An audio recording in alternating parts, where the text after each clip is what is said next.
Hey guys, how are you today? Quick rant before we dive into today's chaos. As some of you might have noticed, YouTube's algorithm has decided I'm not special anymore. Shocking, I know. So now if you don't like, comment, or do a little backflip in the algorithm's honor, this video might just vanish into the void, never to be seen again. Seriously though, even a hi or "this is wild" in the comments helps way more than you think. It tells YouTube, hey, people actually like this channel. Maybe don't hide it from everyone. That can really help push my videos out to a wider audience, not just to my subscribers. So if you enjoy these stories and want to support the channel, that's the best way to do it. Now grab a drink, get comfy, and enjoy the drama. You won't want to miss this one. Hi, so before I get into what happened, let me just tell you guys a bit about my family, so everything makes sense. I, 21 male, come from a broken home. Unfortunately, my parents divorced when I was in middle school because my dad had an affair with his secretary. Of course, I found out about that much later when I was a little bit older, but the problems in my parents' marriage had always been there, and even as a child, I had picked up on the tension that always seemed to be there. They were together, but I could tell that they were not really in love, and there was definitely something off. When I saw other parents with their children, I could tell that they were a happy family, but that was not the case with my family. I also have an older brother, and one might think that coming from a broken family would have made our relationship stronger, but that's not what happened. No, unfortunately my brother is a jerk, and for some reason, he always seemed to have it in for me right from when we were kids. He tried to put me down all the time and would bully me relentlessly, and that led to our parents taking sides as well. My mom was mostly on my side while my dad always supported my brother Eric. My brother, 25 male, was not a good guy at all and was literally the worst person to grow up with. He was the meanest kid ever and would never let go of any opportunity to take on me with his friends. I was a lot smaller than him even physically, so I could never do anything except run to my mother, and that made me look even worse because it earned me the label of a mama's boy. My mother would always reprimand him, but it didn't help because my dad would always take his side and tell my mother that I needed to learn how to play rough, because that's how I would become a guy. But I didn't want to learn how to be a guy. I just wanted to live in peace. And for some reason, my dad and my brother just seemed to hate the idea of me having a peaceful life. They would constantly try to bother me one way or another. My mother would try to protect me, but there was only so much she could do, because it wasn't like she could constantly keep an eye on us while also doing all the household chores. She was a stay-at-home mom, and she had a lot on her plate, what with raising us, and also keeping the house in order, so it was nearly impossible for her to always prevent me from getting bullied by my brother or my dad. That's how things were for me growing up, and with time I learned to accept it, and just let it go instead of constantly complaining about it and fighting against it. Then when I was in 8th grade, my mother sat me down and told me that she was separating from my dad, and at that point I was old enough to understand that they had their reasons, and this was for the best. She didn't tell me the exact reason why they were getting divorced, but I just assumed that it must have been because my dad was a horrible guy to be married to, and she just had enough, which is why she was leaving. It wasn't until much later when I was in high school that I found out the real reason why she had left. Apparently, my mother had found text messages on my dad's phone between him and his secretary, and that was the last straw for her because she had been putting up with enough already, but she couldn't accept infidelity. We were having a heart-to-heart chat that day, and she told me that the reason that my dad had never liked me was because he hadn't even wanted a second child, but she had refused to give me up and had even threatened him with divorce. He was just setting up his business at the time, and they were short on money. They were already having a hard time paying all the bills, and having one child was also expensive for them at the time. Another child would be difficult to handle. But my mother put her foot down and said that she was not going to give me up and would definitely go through with the pregnancy. They did have a babysitter at the time because even though my mother was working before I was born, my mother suggested that she would continue to work and would just borrow money from her dad, my grandpa, until my dad's business took off, and then they would return everything. But my dad was not on board with the idea of taking money from his father-in-law. So he told my mother that the only way he would agree to a second child was if she quit her job and stayed at home. He expected my mother to disagree with it and terminate the pregnancy, but my mother didn't do so, and that's how things started falling apart between them. My mother acknowledged that both of them could have dealt with the problem better, but the way that my father had started resenting me and harming me after I was born made her feel terrible, and that's why she never tried to reconcile with him. She told me that the fact that I had such a terrible childhood was partly her fault and apologized to me for it, because she felt like she should have left sooner, but didn't, because she believed that it would have a negative impact on us. Unfortunately, the decision to stay in that marriage is what made things much worse, and ultimately she had to leave. But after getting hurt in the worst way possible, and part of her still loves my dad. Even after I was born and he had started to treat me really badly. She had held out hope that maybe he would change, but that never happened, and she was just disappointed time and again, so the distance between them just kept growing and he ended up cheating. I love my mother, I really do, but I honestly think that she could have been honest with me about a lot of things way earlier than she chose to, because she only told me about all of these things when I was in my final year of high school. But they got divorced when I was in middle school, and unfortunately I had to spend every weekend with my dad. My parents had worked out a custody arrangement where I would spend the weekends with my dad, and my brother would spend the weekends with my mom.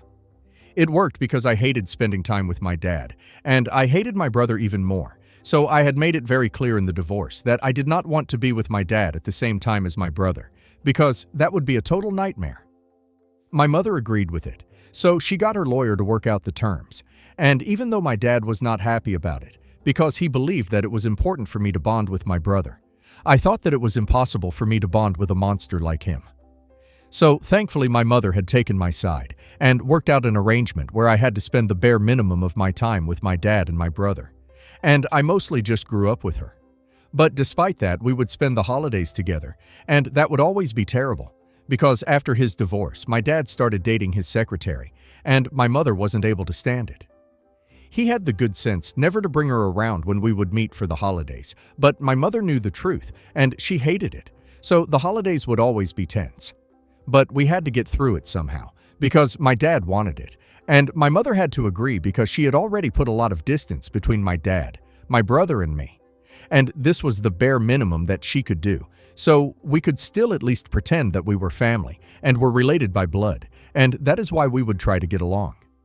But that was just all on the surface. Deep down, none of us really liked each other, and both my brother and I had chosen which parent we liked more, and so had our parents, which is really not right. So I guess it's safe to say that my family was pretty dysfunctional, and I had a very weird childhood. Nevertheless, I continued to stay in touch with my dad even after I found out the truth in my senior year, because my mother had told me that apparently he was the one who was going to pay for me to go to college. So I had to be on good terms with him, and that's the reason why she had never said anything about these things beforehand, because she was afraid that I would get into a fight with him and then lose my college fund. My mother had only started working after the divorce, so she had not saved nearly enough to be able to afford the kind of college that I wanted to go to, so my dad was my best bet. It was really hard for me, but I tried my best to stay on good terms with him.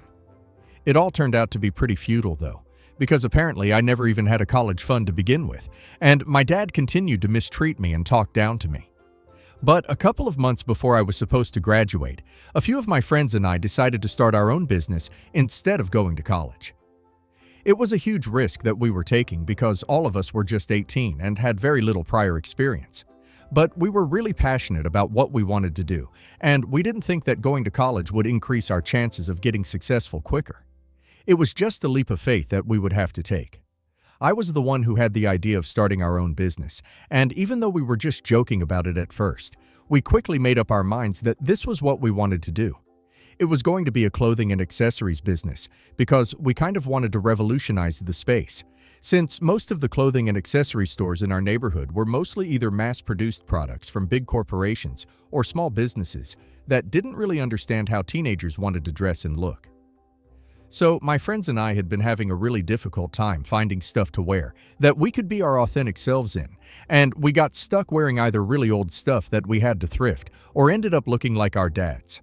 We had been joking about it, but it occurred to us that a lot of other people our age might have felt the same way. So that's how our brand was born, and I'm proud to say that we have expanded considerably since then.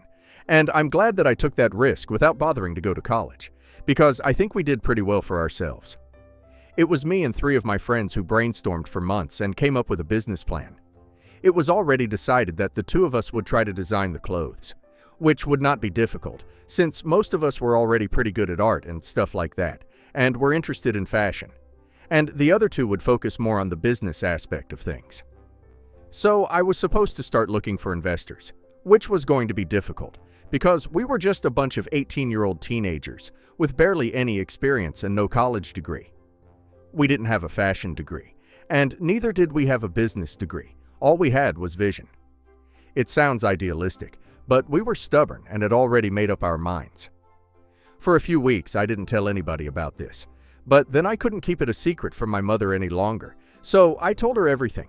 She was kind of nervous about it at first, and insisted that I at least go to college and get a degree. But I told her that I was really sure about this, and I just wanted her to support me, so she came around. But she told me that it would be very difficult to make my father agree to help me out with this, because he already didn't like the idea of guys having typically feminine interests. And if he found out that I was dabbling in the fashion industry, he would probably never speak to me again. But I needed money, and my friends and I were being declined by every investor. Most of them didn't even entertain a meeting with us before saying no, because nobody wanted to bet on us, and understandably so. The only people who would even touch our business would be friends and family, so that's who we had to rely on, and I understood that very quickly. So about 2 months ago, before I was supposed to graduate, I decided to talk to my father about money for my business. My friends had already spoken to their parents, and everybody had agreed, albeit after a lot of pleading and begging, to invest in our business and help us out. But my dad would be the toughest nut to crack, and I already knew it. Of course, first I had to tell him that I hadn't applied to any colleges at all, because my friends and I had started working on our own brand, and that's what we wanted to go ahead with, and that's what I needed my college fund money for. When I first told him about it, that I was not going to college, he didn't seem to care and said that he was fine with whatever I did. But when I told him that I would need the money from my fund to fund my startup, he told me that he didn't have any money set aside for me because he was serious, not even kidding, about not caring about what I did. That was when I found out that I never even had a college fund to begin with, because everything that he had already spent on my brother, who went to medical school. My brother started 4 years before me, and I knew that he went to medical school. I also knew that it would be expensive, but I figured that my dad's business was doing well, so he would of course be able to pay for both my brother and I to go to college. What I didn't realize was that my brother was not just taking money from my dad for school. He was also taking loads of money from him otherwise to have a fun lifestyle when he was supposed to be studying to become a doctor, and my dad was happy to help him. He told me that he had written a check to my brother around the time that he left for medical school and given him his entire life savings that he had been setting aside. It was a huge amount, almost $120,000, and he had just given it all away. Since then, he had been living off of his salary, and he didn't mind it one bit. He had also assumed that I would not be going to college, something that he was right about, but for all the wrong reasons, which is why he had never bothered to save for me, or even tell me that I didn't have a college fund. He explained to me that day that he just believed that Eric was his brighter son, and he had never expected that somebody as stupid as me would even bother to want to go to college, let alone get in anywhere. And I had proved him right by not applying and deciding that I was going to start a business, because apparently this is exactly what he had expected of me. I thought that he was kidding or something, but after a few minutes I realized that he was being serious, and he had actually given his entire life savings to Eric to spend, and he had nothing for me. I completely flipped out at him, because not only was I upset that he didn't even think to set aside any money for me, he had called me stupid and had called Eric bright. That day I finally let loose and told him exactly what I thought of him, because I just couldn't take it anymore. I had expected him to help me out just a little, and I was going to pay him back once my business started making money. But he couldn't even do this much for me, because he was just that selfish and hated me enough. I was inconsolable, because even though I had always known that my dad didn't like me, and he liked Eric way more, I hadn't seen this coming. We got into a massive fight, and that was pretty much the last day that I spoke to my father, because after that I had nothing left to say to him. During the fight, we had pretty much said everything that we had to say, and there was nothing more to add to it. I decided that I was not going to see my dad ever again, and he was fine with it, because he realized that no matter how much he wanted to, I was not going to turn out like Eric. After that, I pretty much just moved in with my mom, and it was hard to let my friends down and tell them that my dad would not be giving us money to start the business. But they understood. My mother was the one who helped me out. She gave me some money herself and borrowed the rest from my grandparents, something which I had been trying to avoid because they're old and I wanted them to save money for emergency medical expenses or whatever. They were glad to come on board as investors and mentors, and I'm happy that they decided to bet on me. I'm also pretty sure that they are glad that they decided to do that, because our brand is doing great, and we are as profitable as it can get. We are pretty popular among teens, and it's really difficult to believe how hard we had to work to get here, and how far we have come. But it's true. So I would say that my brand is a lot more successful than my dad's business, and I'm sure that was a bitter pill for him to swallow. But fast forward to 2 weeks ago, something weird happened, and my dad called me up after almost 3 years of not talking to each other. And surprisingly, this call was about Eric because he had bad news for me. He started off by congratulating me on the success of my business. I thought that he would finally acknowledge how wrong he was, but he told me that they actually needed my help. He said that Eric had completed his residency recently, but he was in huge trouble because he had started gambling when he was living away from home, and my dad recently found out that he was in debt. It was not even a small amount, a significant amount of money, and he had people looking for him because he needed to cough up the money. Eric had to come back home within days of finishing his residency and is hiding out with my dad right now. But that's not going to help alone because sooner or later he will be found out. And these people that he's dealing with apparently are kind of dangerous, and my dad is scared that something bad might happen to him. This is where I come in. He said that he needs me to lend them some money to pay off their debt so they can start afresh, and my dad is living off of his salary right now. He expects me to help them out with the money since my business is doing so well. He thinks that it might not be such a big problem for me, as it might be for him. This is all he said. There was no apology for the past, and he pretended like we had always had such a cordial relationship. There was not even a hint of remorse in his tone, and it really pissed me off that he just expected me to help them out because he had called me. So I got really mad, and I told him that he could knock on other doors and beg them for help, but he was a fool to expect anything out of me. Then I hung up and blocked his phone number.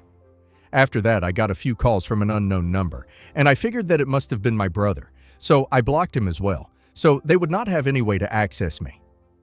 It's been 2 weeks now, but I haven't been able to shake off the guilt, and I just feel really bad right now. As a matter of fact, I've been feeling really weird about my decision to not help them, despite having the means to do so ever since I blocked them. I feel like I still have the opportunity to do right by them, but I don't know if they deserve it, and I'm really confused about what to do right now. Am I an a-hole for not wanting to help my brother after my dad refused to invest in my business 3 years ago because he had already spent his life savings on my brother? Not the a-hole. Actions have consequences, even for golden children. OP's dad gave OP's brother everything: money, support, validation, and left OP with scraps and insults. Now his favorite son has blown $120,000 and his future on gambling, and suddenly OP is supposed to be the responsible one who fixes it all. No, that's not how any of this works. Also, he didn't even apologize. Not once. Not for the bullying, not for the favoritism, not for calling OP stupid, not for lying about a college fund that never existed. He just opened with "Congrats on OP's business. Anyway, give me money." OP owes them exactly as much as they invested into OP emotionally and financially. Nothing. And now let's hear community's opinion. My son is stupid and useless. Anyway, can I have thousands of dollars? Your dad really told you to your face that he thought you were too dumb to even want to go to college, gave your brother his entire life savings, and then is shocked Pikachu that you're not sprinting to bail them out. The mental gymnastics here are incredible, even if the debt story was real, which, spoiler, sounds flimsy as hell. It's not on you to pay for your grown brother's gambling addiction. That's not a one-mistake scenario. That's years of reckless decisions while being financially carried by daddy. Your money is for you, your business, and the people who actually believed in you, like your mom and grandparents. Not for the people who laughed at you and now want a piece. Your dad didn't parent you. He bet on the wrong horse and is mad the other horse won. Everything about this screams that he treated you like a bad investment, and your brother like his 401k. He picked a doctor's son, dumped all the resources into him, and assumed you'd amount to nothing. And now the nothing son is the successful one with a thriving brand, while the brighter one is hiding from creditors. He doesn't see you as a son, he sees you as a walking bailout. Notice how there was no "I'm sorry," no "I was wrong about you," no "I regret how I treated you." Just, "You have money. Give it to us." That's not family. That's a predator circling what he thinks is prey. If you ever feel guilty, remember who actually invested in you. Your mom worked, left a bad marriage, and still tried to protect you. Your grandparents pulled from their savings to help you build something. They're your real support system, not the man who weaponized favoritism and the brother who coasted on it. If you hand over a chunk of your hard-earned money now, there's a good chance it disappears into the same black hole of bad decisions, ego, and entitlement. No accountability, no therapy, no plan. Just give us money so we don't face consequences. You're not obligated to light your future on fire, to keep the people who never cared about you warm. Still not the a-hole, and honestly, I'd keep them blocked. Update 1. Hey guys, thank you so much for the response. I have decided that I'm going to sleep on this for a couple of more days and think about what to do instead of letting my emotions get the better of me. So far, I hadn't spoken to my mother about it because I didn't want to stress her out. She had cut my dad and Eric off around the same time that I stopped speaking to them. But I know that she worries about my brother as well. She can't help it. She's a mom. And I know that if I told her that my brother was in debt, she would get really anxious about it. But I just had to talk to her about this. So I told her everything, and surprisingly, she said that I had no reason to help them, because they had never looked out for me or had my back. It would have been a different story if my father and my brother had apologized to me for how they had been mistreating me my entire life. But they didn't even do that, and it was the bare minimum, so I really had no reason to feel sorry for them because Eric had dug this grave for himself, and now he could lie in it. My mother told me that she would have been worried about him had he been any younger, but he's in his early 20s, and it's not like he didn't know what he was doing. He screwed up. My dad allowed it to happen by encouraging him to be the worst in his entire life. Now the two of them could clean up this mess. I thought it was great advice. Even though I'm not sure what I want to do right now, I'm still going to think about it. But honestly, my mother has a point. This is my hard-earned money, and I don't want to just give it away to a gambling addict. Besides, I don't even know if they were telling me the truth, or it was just a story that they made up as a ploy to get cash out of me. Honestly, I wouldn't put it past them because all things said and done, I'm a lot more successful than they had bargained for, and I'm sure that it's not easy for them to accept this. So, of course, they will try to do anything in their power to screw it up for me. Update 2. Hey, so I made the post last week. Yesterday, I decided to do some digging to find out what was going on, so I could make an informed decision and not deal with the constant guilt of hanging my family out to dry. I know that they did me bad and stuff, but I am a paranoid guy, and I just wanted to make sure that nothing that bad was going to happen to them, because I don't think I would be able to forgive myself if it did, and I would hold myself responsible if something did happen. So I thought that I would pay them a visit and check out what's up. I went over to my father's house, but to my surprise, I found out that they had sold that house around 3 weeks ago, and a new family was already living in it. I spoke to the neighbors and found out that the house had been on sale for almost a month. Apparently, the realtor had made a huge sale, and my dad had received a substantial amount of money, because the house that they had been living in was apparently in a prime location right now, and was worth quite a lot. But this was 3 weeks ago, and my dad had already received the money by the time he called me. So I could not understand why he felt the need to ask me for money as well. It was confusing, and I had no idea what to make of it until this morning, when I received a call from my dad's lawyer who told me that I was going to be excluded from my father's will because I had apparently failed the test that he had set for me. You guys are reading it right. They were not in any real trouble, but my dad was just testing me to see if I would have their back, and on the basis of that, he would include me in the inheritance. He had sold the house because he was moving to live with Eric, who had recently finished his residency. And since he wanted to wrap everything up here before he left, he created this little test for me. I can't even imagine what kind of screwed-up mind would think that this is an acceptable thing to do, and I'm honestly glad that I failed his little test, because I really don't need his money. He can disappear off the face of the earth tomorrow and I still wouldn't care, because I had been caring a lot in the past few weeks, and it got me nowhere, so no more of that. Gosh, it's still mind-boggling how insensitive and psychotic the two of them still are. I think some people are just not capable of changing, and think that the world revolves around them. I'm just glad that the business is doing well, and I will probably not need to rely on anybody's inheritance for the rest of my life if my business continues to grow at this rate. But the mystery had been solved, and there was no reason for me to worry. It's just sad, because now if something actually ever happens, I probably won't even believe that they are pathetic. I just absolutely have to say that. Update 3. Hello. So this update is coming almost a year after the last one, and I'm happy to tell you guys that I am engaged now. I met my future wife last year, and I know that getting engaged after being together for just a year is too soon for most people. But you know what they say, when you know, you just know. And besides, I have known my fiancée ever since we were kids. She had moved away in the middle for a bit, but now she's back, and that's how we reconnected last year and started dating almost immediately, because we had wasted a lot of time, and we didn't want that anymore. But the update is not about her, as much as I would want to continue talking about it. It's about my dad and my brother's reaction to the news of the engagement.